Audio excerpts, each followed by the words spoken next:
김동인의 소설 발가락이 닮았다라는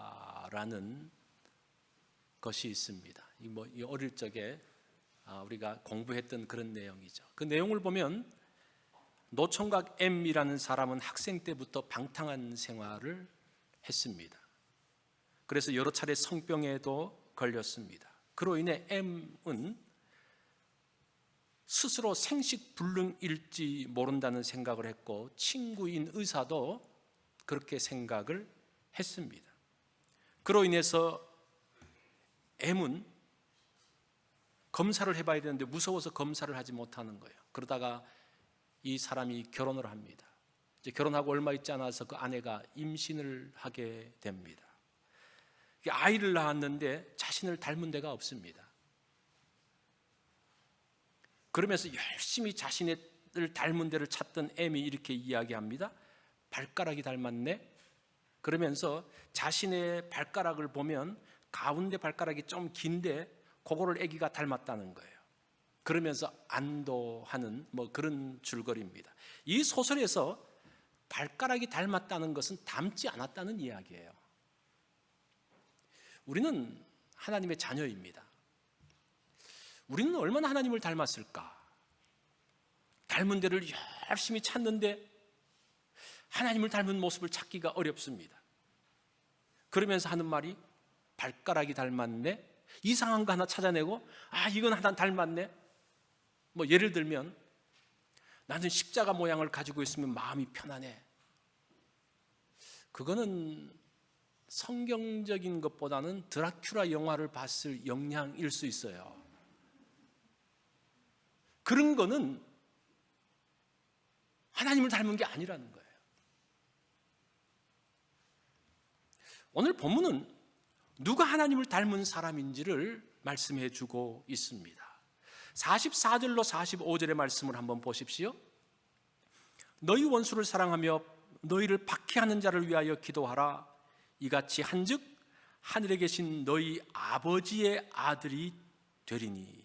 자, 여기서 하나님의 아들, 하나님의 딸의 모습이 무엇인지 정확하게 이야기해 주는데 그게 뭐라는 겁니까? 너희 원수를 사랑하며 너희를 박해하는 사람을 위해서 기도하는 사람이 하나님의 자녀의 모습이라는 겁니다.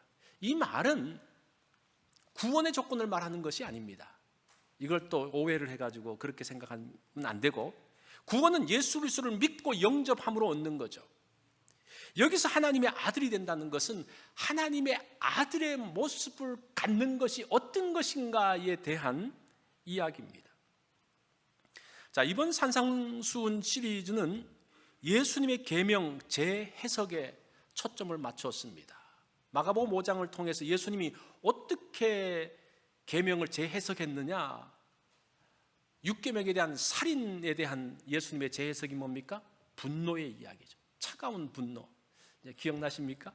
두 번째는 간음하지 말라 7계명과 10계명의 이야기입니다. 이 간음하지 말라에서 중요한 것은 무엇인가 하니 남의 아내를 탐하지 말라는 거예요. 그래서 7계명과 10계명 이 두 개에 대한 내용입니다. 이 말은 남의 가정을 존중해주고 지켜주라는 말이죠. 그 다음에는 맹세 오용에 대한 이야기입니다. 그건 3계명과 9계명에 대한 재해석이었죠. 그 다음은 10계명 정신, 눈은 눈으로 이는 이로. 이게 무엇인가? 이거는 10계명 정신에 대한 이야기를 하는 건데, 정당함의 법칙과 은혜의 법칙. 우리는 정당함의 법칙으로 사는 사람이 아니라 은혜를 따라 사는 사람임을 말했죠. 오늘은 원수를 사랑하라는 이 계명을 통해서 10계명이 둘로 나눌 수 있잖아요. 하나님을 향한 계명, 사람들을 향한 계명.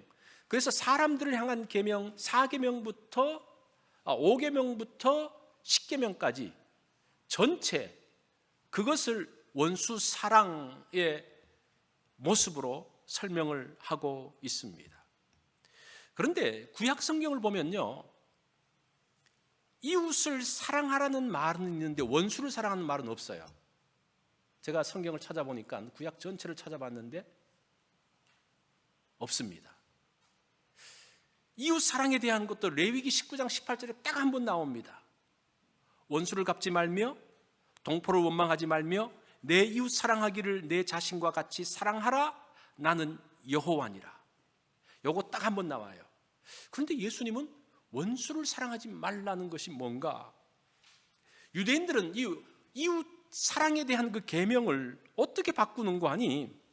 43절에 보면 내 이웃을 사랑하고 내 원수를 미워하라 하였다는 것을 너희가 들었으나 내 이웃을 사랑하고 내 원수를 미워하라는 것이 그 당시 유대인들의 가르침이었어요. 자, 여기서 보면 구약에 나오는 이웃 사랑이라는 개념을 예수님의 해석과 유대인 지도자들의 해석이 좀 달라요. 오늘 그것을 좀 이야기하려고 합니다. 예수님은 이웃 사랑이라는 그 계명을 가지고 원수를 사랑하라는 말씀을 하시고 계시고, 이 유대 그 당시 지도자들은 이웃 사랑에 대한 것을 이웃을 사랑하고 원수를 미워하라는 것으로 해석해서 가르치고 있었다는 겁니다. 도대체 무엇이 맞습니까? 이것은 해석의 차이예요. 자, 그러면 예수님은 있지도 않는 말을 왜 그렇게 만드셨을까?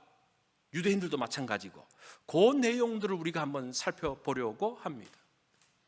유대 지도자들은 이웃을 사랑하라는 레위기 말씀을 분명히 알고 있습니다. 그런데 이웃 중에서 사랑할 수 없는 사람들이 있는 거예요. 세리와 창기와 그들 주변에 거하고 있는 이방인들, 그들을 사랑할 수가 없습니다. 그들을 보면 화가 납니다. 원수 같은 존재들입니다.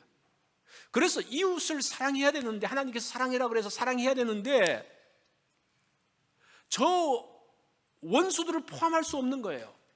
그래서 그들이 계명을 다시 만들면서 해석을 다시 하면서 그 이웃들 중에서는 원수는 제외된다라고 재해석을 하고 있다는 것. 그래야지 이웃 사랑의 계명을 지킬 수 있기 때문입니다. 우리가 이런 유대 지도자들의 걸 보면서 우습죠. 우습지만 이들 나름대로는 굉장히 진지함이 있어요. 왜냐하면 하나님의 말씀을 반드시 지켜야 돼요. 이 유대인들은 그것이 굉장히 투철합니다. 지켜야 됩니다. 그런데 지킬 수 없어요. 그 가까이 있는 이웃 중에 그 원수들을 사랑할 수 없어요. 그들을 받아줄 수 없어요. 그래서 자기들이 지킬 수 있는 수준의 율법으로 재해석하는 겁니다. 거기서 뭐가 나오는 겁니까? 원수는 빼고 이렇게 나오는 거예요. 우리는 하나님이 말씀해도 무시하고 넘어가잖아요. 솔직하게 그럴 때 있잖아요. 근데 유대인들은 하나님 말씀이 있으면 그대로 지키려는 마음이 있었어요. 그것은 좀 높이 사줄만 합니다. 그런 신앙의 열심이 있어요. 그래서 자기가 지킬 수 있도록 해석해서 지키는 거예요. 그런데 이런 사람들의 문제가 무엇인가 하니, 우리같이 무시하고 지나가는 사람은 내가 하나님 말씀대로 못 살았지, 내가 잘못했지, 이런 게 있어요. 그래서 하나님 잘못했습니다, 회개도 합니다. 그런데 유대인들은 말씀을 지킬 수 있는 수준으로 바꾸어 놓고 지키니까 실제는 지키지 못하고 있는데 자신은 지킨다고 생각하는 거예요. 이게 문제예요. 그러니까 회개할 필요가 없는 거예요. 왜? 내가 다 지켰으니까. 그리고 지키지 못한 사람들에 대해서 마음껏 정죄도 하고 비판도 해요. 왜냐하면 나는 다 지켰으니까. 이런 문제가 있는 것을 보게 됩니다. 우리가 그 역사 가운데서도 보면요, 그 유대인들이, 또 유대인들뿐만 아니라 서구 사회에서 그 말씀대로 지키려는 그런 흔적들이 있어요. 그 흔적들이 이상하게 어긋나면서 문제가 되긴 되는데, 하여튼 그 열심만은 우리가 좀 좋게 봐줘야 됩니다. 그렇지만 그 내면의 문제에서 그 해결되지 않는 것들이 있죠. 그래서 예수님은 지금 그 문제를 말씀하고 있는 거예요. 그것이 아까 우리가 봤던 43절의 말씀이에요. 내 이웃을 사랑하고 내 원수를 미워하라는 가르침, 그거 알지? 그것에 대한 예수님의 새로운 해석을 말씀합니다. 말씀을 자기 수준으로 낮춘 것을 지적하시는 예수님, 이것이 지금 내 이웃을 사랑하고 내 원수를 미워하라는 말씀에 대한 겁니다. 이해가 되시죠? 지금 예수님의 지적이 그거라는 겁니다. 예수님은 그러면 이웃을 사랑하라는 그 말씀을 가지고 왜 원수를 사랑하는 것까지 끼워 넣으셨을까? 그 문제가 있잖아요. 예수님도 왜 그 없는 거를 추가했을까? 예수님은 원수가 이웃 가운데 있기에 그들까지 사랑하라고 말씀합니다. 유대 지도자들처럼 이웃 중에 원수는 빼고, 그게 아니라 이웃 중에서 이웃을 사랑하는데 이웃 중에서 누구도 있다는 겁니까? 원수도 있다는 거예요. 가까운 사람 중에 원수도 있다는 거예요. 그 사람들도 이웃에게 포함된다라는 의미로서 지금 원수 사랑에 대한 말씀을 하고 있다는 겁니다. 그 차이점을 아시겠죠? 지금 이것이 오늘 그 말씀의 큰 흐름입니다. 이것을 이해하지 못하면 예수님께서 왜 이 말씀을 하셨을까 의아해 할 수도 있다는 겁니다. 이 원수 사랑이라는 것은 이웃 사랑의 범주 가운데 속한다는 것을 강조하고 있습니다. 자, 그러면 여기서 우리는 원수가 누구인가를 한번 살펴봐야 됩니다. 원수가 누구냐 도대체? 여러분, 원수하면 생각나는 사람이 있습니까? 어릴 적에 김일성이 원수라는 걸 많이 들었어요. 김일성은 원수다. 지금은 전쟁을 일으킨 저 푸틴이 원수다. 그런데 누가 원수일까? 사실은 원수는요, 생각만 해도 손이 부르르 떨리게 만든 사람이 원수예요. 그 사람 때문에 잠이 오지 않습니다. 입맛이 없어요. 그 사람만 생각하면 가슴이 하루 종일 답답합니다. 그 사람이 원수예요.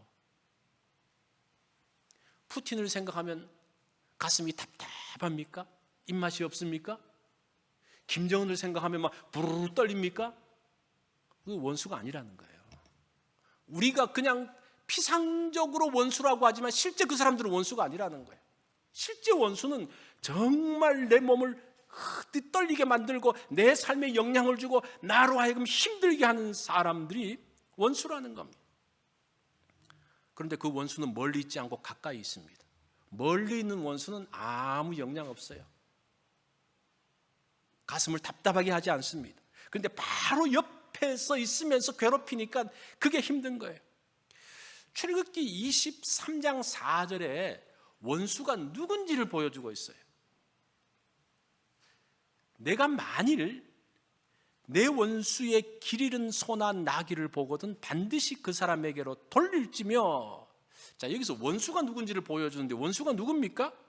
원수의 소와 나귀가 길을 잃었는데 그 소와 나귀가 어디 있습니까? 내 앞에 있어요. 그런데 그 소가 누구의 소인 줄 알아요. 이 정도면 어떻습니까? 굉장히 가까운 사람이죠. 여러분, 길 가다가 우리 이제 교회에 이제 차가 있으면 저 차가 누구네? 오늘은 누가 왔네? 그 차 보면 알잖아요. 그죠? 그 다른 교회 가서 여러분 그거 구분해낼 수 있습니까? 없어요. 우리 옆집에 보면 알 수 있어요. 그 말은 정말 가까이 있는 사람이 원수라는, 같은 동네에 사는 이웃이라는 말입니다. 그 당시 유대인들이 생각하는 원수들이 있습니다. 역사적, 민족적으로 생각했던 원수들이 있죠. 자신의 조상을 괴롭혔던 나라들입니다. 자신의 조상을 포로로 잡았던 바벨론, 그들을 원수라고 생각을 했습니다. 뿐만 아니라 시리아에 있었던 셀루쿠스 왕조, 그 사람들은 알렉산더 이후의 그 왕조들인데, 이들은 중간기 시대에 유대인들을 괴롭혔습니다. 성전을 모독했던 사람입니다. 돼지 피를 가지고 성전에서 제사 드렸던 사람입니다. 이 원수죠. 로마도 마찬가지입니다. 로마 사람들이 성전 안에 들어왔는데 뭘 갖고 들어옵니까? 그들의 문장인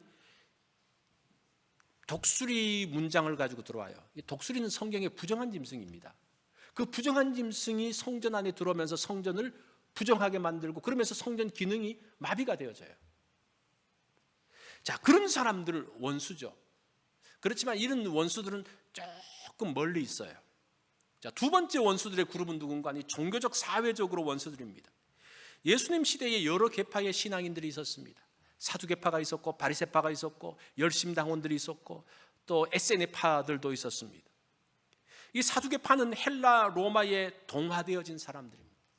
굉장히 세속적인 사람들이죠. 이 바리새파 사람들은 율법을 지키려고 노력했던 사람들입니다. 굉장히 보수적인 사람들입니다. 열심당원들은 무력으로 나라를 구하려던 사람입니다. SNF파들은 이 사람들이 좀 독특한 사람인데 하나님 말씀을 지키려고 굉장히 노력합니다. 그래서 세상에서 분리되어져서 광야에서 자기들끼리만 집단 생활을 했던 사람들입니다. 그런데 이들은 자기 외의 사람들을 싫어했어요. 때로는 미워했습니다.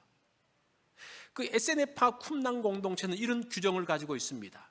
멸망의 사람들, 즉 SNF파가 아닌 사람을 영원히 증오하라, 이런 문구가 있어요. 그들 규정 가운데 그게 있어요.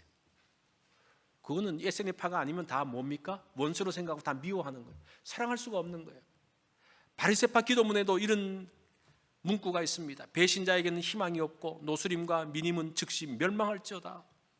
멸망한다는 저주까지 하는, 그 옆에서 그런 사람이 있으면 그 사람을 저주하는, 그러니까 그 이웃들을 사랑할 수 있습니까? 없습니까? 사랑할 수 없는 거예요. 그러면서 사랑할 수 없으니까 어떻게 합니까? 그 가운데 규정이 하나 들어와야 돼요. 어떤 규정입니까? 원수는 미워해도 된다. 이 규정이 하나 딱 있는 거예요. 그러면서 나는 이웃을 사랑했어, 하나님 말씀을 다 지켰어.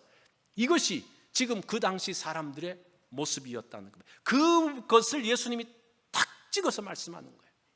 그것을 한마디로 말하면 원수도 사랑하라는 말이에요. 이 원수는 어떤 원수입니까? 너희 이웃 중에 있는 원수까지도 사랑하라. 하나님의 원래 계명은 그것까지 다 포함되는 거다라는 것이 예수님의 말씀입니다. 원수는 이웃 속에 있기 때문에 힘들어요. 김정은이나 푸틴 같은 원수는 우리가 만나지도 않습니다. 그 당시 로마가 그들의 원수, 민족적인 원수였죠. 그렇지만 로마가 늘 가까이 있는 것은 아니었습니다. 정말 힘든 것은 뭡니까? 늘 내 가까이 있어. 눈만 뜨면 봐요. 밖에만 나가면 봐요. 만나요. 그러면서 나하고 관계가 좋지 않아요. 그런 사람이 정말 힘든 사람들이죠. 때로는 가족 중에도 그런 원수가 있습니다. 그러면 정말 힘들죠. 예수님은 원수까지 포함한 이웃을 사랑하라고 말씀하십니다. 이게 지금 오늘 본문의 내용이에요. 이게 참 쉬운 말씀이 아니죠. 중요한 것은 원수의 기준이 주관적이라는 겁니다. 내가 A라는 사람을 원수라고 생각했는데 B라는 사람은 A를 좋아해요. 내가 원수라고 지목한 사람을 다 원수라고 생각하면 좋은데 그렇지 않은 거예요. 또 어떤 사람이 또 C라는 사람을 원수라고 말하는데 나는 그 사람이 좋아요. 괜찮아요. 지금 이게 문제예요. 그러니까 100% 모든 사람들이 다 동의하는 원수는 없어요. 거기서 우리가 어떤 가능성들이 보이죠? 자, 이제 원수가 누구인지 정의되어졌습니다. 원수가 누굽니까? 우리 가까이 있는 사람, 가까이 있는 사람. 그 이웃까지 사랑하라는 것이 예수님의 이웃 사랑 계명의 해석입니다. 자, 그렇다면 왜 원수를 사랑해야 됩니까? 그 원수 안 보고 그냥 살면 안 됩니까?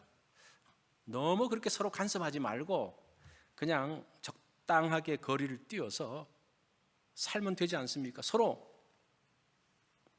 젠틀하게 서로 선을 넘지 않고 이렇게 있으면 안 됩니까? 왜 원수를 사랑해야 되나요? 그게 이제 45절에 나오는 겁니다. 우리 다 같이 한번 읽어볼까요? 왜 원수를 사랑해야 되는지. 시작. 이같이 한즉 하늘에 계신 너희 아버지의 아들이 되리니 이는 하나님이 그 해를 악인과 선인에게 비추시며 비를 의로운 자와 불의한 자에게 내려주심이라. 자, 하나님이 그 해를, 여기서 그 해라는 것은 하나님의 해를 그런 뜻이에요. 이게 소유격으로 되어 있습니다. 하나님께서 해를 비춰주시는데 선인과 악인에게 다 비춰주십니다. 그 땅 가운데서, 그 메마른 땅 가운데서 하나님께서 비를 내려주시는데 선인과 악인, 불의한 자와 의로운 사람에게 다 내려주신다는 겁니다. 이거 하나님 불공평한 게 아닙니까? 악인에게는 좀 나쁘게 해야죠. 그런데 하나님은 똑같이 하신다는 겁니다. 이게 무엇인가 하니 하나님은 기회를 주시는 분이라는 거예요. 기회를 주시는 분. 이것은 그 악인들을 축복하는 것이 아니라 기회라는 거예요. 하나님의 때가 되면 심판하시고 벌하실 거예요. 그러나 아직은 하나님의 기회의 때입니다. 우리도 똑같아요. 우리가 하나님의 예수님을 믿고 하나님의 자녀가 된 것이 그 하나님의 기회의 때에 그 은혜 가운데 들어와서 하나님의 자녀가 되어진 거예요. 지금 그것을 계속적으로 악인들에게, 불의한 자들에게 주신다는 겁니다. 원수를 사랑해야 되는 첫 번째 이유가 뭡니까? 하나님은 모든 사람들에게 은혜를 주시는 분이기 때문에 하나님의 자녀인 우리도 하나님의 시간까지 그들에게 기회를 주면서 그들을 사랑해야 된다는 거예요. 하나님이 그렇게 하셨기 때문에 하나님의 자녀는 그렇게 하는 것이 옳다라고 말씀하세요. 그게 첫 번째 이유예요. 하나님의 아들이기 때문에. 자, 두 번째는 원수를 사랑할 때 상이 있다고 이야기합니다. 46절과 47절에 보면 너희가 너희를 사랑하는 자를 사랑하면 무슨 상이 있으리요? 세리도 이같이 아니하느냐? 또 너희가 너희 형제에게만 무난하면 남보다 더하는 것이 무엇이냐? 이방인들도 이같이 아니하느냐? 사랑하는 자를 사랑하고 형제끼리만 무난하는 거, 이거 너희가 싫어하는 세리도 똑같이 한다는 거, 너희가 싫어하는 이방인 사람들도 똑같이 한다는 거예요. 그것 가지고는 하나님의 자녀의 모습을 보여줄 수 없다는 겁니다. 당연하다는 거예요. 당연하다는 거예요. 당연한 것을 넘어서는 것, 그것이 하나님의 자녀로 사는 것이고, 그때 뭐가 있다는 겁니까? 상이 있다는 거예요. 상. 여러분 상 좋아하십니까? 어떤 분은 무슨 상이야 그러는데, 상 하나님이 주시면 좋은 거예요. 그거 거부할 필요가 없습니다. 상이라고 할 때에 두 가지 의미가 있습니다. 그 성경뿐만 아니라 지금 우리의 그 개념도 마찬가지죠. 어월드라는 게 있고 리월드라는 게 있어요. 이거 제가 한번 설명드린 적이 있는데, 어월드는 그냥 상이에요. 상장 주는 거예요. 잘했다고 상장 주는 거예요. 이건 조금 미래적인 차원이 있습니다. 그런데 리워드는 보상입니다. 그거를 하면 반드시 무엇인가를 딱 줍니다. 현재적인 차원이에요. 그런데 오늘 본문에서의 이 상이라는 단어, 미스돈이라는 단어는 리월드의 뜻입니다. 그렇게 하면 바로 보상을 주신다는 거예요. 이 땅에서 그 보상을 누린다는 겁니다. 원수를 사랑하여 내 편으로 만들면 그 보상이 엄청납니다. 이게 어려운데 그거 하면요 보상이 엄청나다는 거예요. 일단 마음의 불편함이 사라집니다. 가슴이 답답하던 게 없어져요. 이것처럼 큰 상이 어디 있습니까? 불면의 밤이 끝납니다. 밤맛도 돌아옵니다. 원수가 내 편이 되었습니다. 전에는 나를 괴롭히는 사람, 나를 공격하는 사람이 이제는 내 편이 돼서 나를 지켜주면서 다른 사람들을 공격해 줍니다. 이것처럼 좋은 게 어디 있습니까? 이것처럼 큰 상이 어디 있어요? 이 상을 주신다는 거예요. 원수 사랑이 어려워서 그렇지 이것만 되면요 그 보상은 엄청납니다. 인생 살맛나요. 이 보상을 하나님이 말씀하고 계세요. 자, 세 번째는 뭐냐? 온전한 사람이 되기 위해 그러하다는 겁니다. 48절을 보니까 그러므로 하늘에 계신 너희 아버지의 온전하심과 같이 너희도 온전하라. 온전한 사람이 된다는 거예요. 여기서 온전함이라는 말은 이게 이제 레위기 19장 2절 19장의 배경 가운데서 이웃 사랑의 그 개념이 나오는데, 그것이 무슨 배경인가니 거룩함을 말하면서 이야기한 배경이에요. 그래서 여기서 온전함은 거룩함으로 봐야 된다면, 완벽하다는 그런 뜻이 아니라 거룩한 사람이라는 겁니다. 바울은 이 온전함을 장성함으로 표현을 했습니다. 에베소 4장 13절을 보면 이렇게 나오죠. 우리가 다 하나님의 아들을 믿는 것과 아는 일에 하나가 되어 온전한 사람을 이루어 그리스도의 장성한 분량이 충만한 데까지 이르리니, 장성하다는 것은 성숙하다는 말이에요. 그럴 때 하나님을 닮은 성숙한 사람이 된다는 거예요. 우리 신앙의 목표가 뭡니까? 제가 늘 말씀드리죠. 신앙의 목표가 뭐예요? 성숙이에요. 이거 오해하는 분들이 있더라고요. 우리 신앙생활 잘하면 출세하고 돈 벌고 이런 것들을 생각하는데 성경에 그거 없어요. 성경에 없는 걸 가지고 말하면 안 됩니다. 장성한 분량에 이르는 거예요. 하나님의 거룩함에 도달하는 거예요. 그것이 성숙함이라는 겁니다. 여러분들이 신앙생활을 잘했다는 것을 객관적으로 보여줄 수 있는 게 무엇인가 하니, 사람들로부터 이런 평가를 받으면 저분 참 성숙한 분이다. 그게 신앙의 제일 좋은 평가예요. 여러분들이 그런 평가를 받기 위해서 노력하셔야 됩니다. 그것이 하나님을 닮은 모습이라는 겁니다. 독일의 그 축구 리그가 분데스리가인데 그 분데스리가에서는 거의 매번 우승하는 팀이 있습니다. 그 팀이 바이에른 뮌헨이라는 팀입니다. 이 팀이 우승의 비결을 분석한 것을 제가 봤는데 뭐 여러 가지가 있는데 그 중에 눈에 띄는 것 한 가지가 뭔가 하니 상대 팀에서 자기 팀을 가장 괴롭히는 선수가 있으면 그 사람을 스카우트해서 자기 편으로 가져오는 거예요. 그러면 두 가지 효과가 있습니다. 원래 천적 같은 사람이 있거든요. 다른 데는 잘 못하는데 우리 팀하고만 하면 그냥 막 날고 긴다. 그런 사람이에요. 그럼 그런 사람을 데려와요. 자기 팀으로 만들어요. 그럼 어떤 효과가 있습니까? 더 이상 자기를 괴롭히는 사람이 선수가 없어져요. 두 번째는 이렇게 잘하는 사람이 이제는 우리를 향해서 공격하는 것이 아니라 다른 팀을 향해서 공격합니다. 그래서 이 팀은 뭐 거의 매번은 아니지만 거의 우승을 해요. 지금 이제 이 사진은 이제 유럽 전체 클럽에서 우승했던 사진인데 뭐 그 정도로 잘하는 팀이죠. 이건 우리 인생에도 그대로 적용됩니다. 여러분이 원수를 사랑해서 내 편으로 만들면요 우승한다는 거예요. 이렇게 된다는 거예요. 이거는 그냥 단순한 것 같지만 굉장히 중요한 원리입니다. 그렇게 인생을 살았던 사람이 있습니다. 미국의 16대 대통령 에이브럼 링컨이죠. 뭐 이 이야기는 여러분들이 많이 들으셨을 것입니다. 그에게는 에드원 스탠턴이라는 정적이 있었습니다. 그는 대놓고 링컨을 비난하고 아주 심한 모욕을 했습니다. 심지어는 그 얼굴을 보면서 고릴라 같다고 막 모욕을 주기도 했습니다. 이제 그렇게 하다가 링컨이 대통령이 된 거예요. 그러니까 이 또 스탠턴이 말합니다. 링컨이 대통령이 된 것은 국가적인 재난이다 그러면서 막 말하고 다니는 거예요. 이제 그런 스탠턴을 이제 링컨 대통령이 국방부 장관으로 임명을 합니다. 주변 사람들이 다 그냥 깜짝 놀라는 거죠. 결사반대합니다. 아니 이런 사람을 어떻게 그 중요한 국방부 장관에 임명을 합니까? 그러니까 링컨이 말합니다. 그는 사명감이 투철한 사람으로 국방부 장관을 하기에 충분합니다. 그래도 스탠턴은 당신의 원수가 아닙니까? 원수를 없애버려야죠. 참모들 이런 말에 링컨은 이렇게 말했습니다. 저도 그렇게 생각합니다. 원수는 마음속에서 없애버려야죠. 그러나 그것은 원수를 사랑으로 녹여 친구로 만들라는 말씀입니다.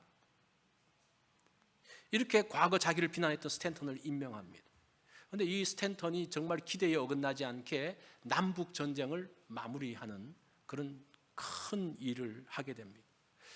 1865년 4월 이제 링컨이 드디어 암살을 당하는데 그때 가장 슬퍼했던 사람이 바로 이 스탠턴이라는 사람이라고 합니다.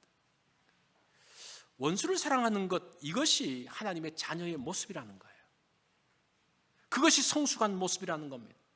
그래도 원수 사랑하는 건 힘듭니다. 이렇게 말하고 이렇게 한번 설교 듣고 그렇게 되면 얼마나 좋겠어요. 이게 안 돼요. 힘들어요. 그래서 예수님은 말씀하시는 거예요. 원수를 사랑해야 돼. 명령하고 계신 거예요. 이거 알아요. 이렇게 하면 돼. 그게 아니라 정말 할 수 없기 때문에 꼭 해야 돼. 말씀을 하시는 겁니다. 거기에 하나님의 이름까지 걸어놓고 거기에 상까지 주면서 그렇게 예수님께서 막 우리에게 말씀하시는 거예요.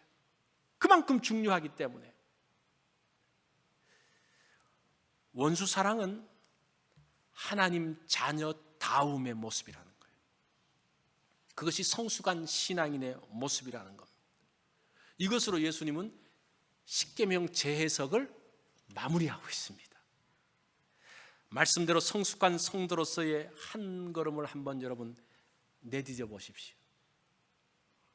원수 사랑으로 하나님이 우리에게 주실 상을 한번 기대해 봅니다.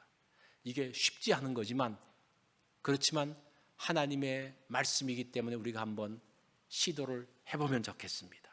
그리고 그것을 통해서 하나님께서 주실 그 상을 한번 기대해 봅니다. 우리 다 같이